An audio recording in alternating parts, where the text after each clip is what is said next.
Hello mga kamahal, nandito na naman tayo sa ating garden sa paso. Ayan ang laki na ng aking gabi. Yan, isang palawan at saka isang gabi, tapos may tinanim akong bago. Ayan, so ang kamuti natin ganito, ang ganda-ganda. So mag-harvest tayo pala ngayon ng ating kamatis at ang aking tanglad, lemongrass.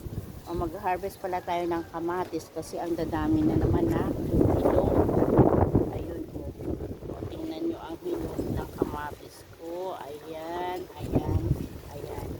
Tapos ang aking bagong tanim na, kailan ko lang tinanim yun, namumulaklak na ang sitaw ko. O, binigay sa akin ng kapitbahay ko, ng kumari ko, si Ate Bing. Shout out po Ate Bing. Ang yung sitaw na binigay ay namulaklak na. O, di ba? Ayan ang dami niyang bulaklak. Ayan, ayan, ayan.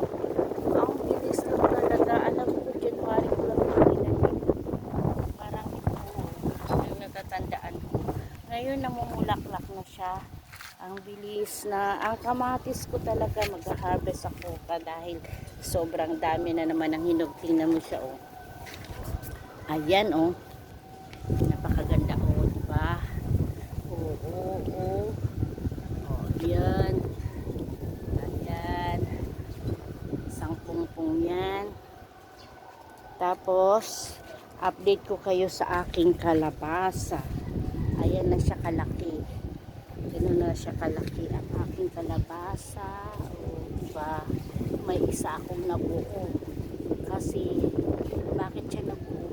Pinilit ko lang yan na ano tawag doon? Basta, yung hindi pa namumukadkad yung lalaki, tapos pinilit kong buksan at may tawag doon. Basta may tawag doon. Kalimutan. Pollination. Yun. Pollination. Ito, hindi ko na pollination. Ito. Yan. Hindi ko alam kung mabuo yan. Yan pa. Yan na naman. Mayroon na naman siya. Bulaklak. Ayan. Ang aking kalabasa dito sa hangin. Tingnan ko na lang kung ang dami pang mabuo nito, pero happy na naman ako dahil may ampalaya akong nabuo na buhay at ang magbida-bida na naman ako sa tao.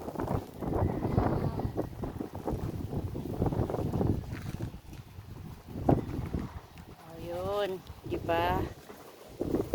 Ang dami, pero sa ngayon mag-harvest tayo ng ating kamatis na dito sa taas. Tingnan mo kung gaano kalakas ang hangin. Ang hangin sayote ay parang hindi maganda. Talaga lang siya, basta lagaan ko din siya. At ang aking papaya, tingnan mo. Yan lang ang aking video for today. Next vlog uli. Thank you for your watching mga kamahal. Bye bye.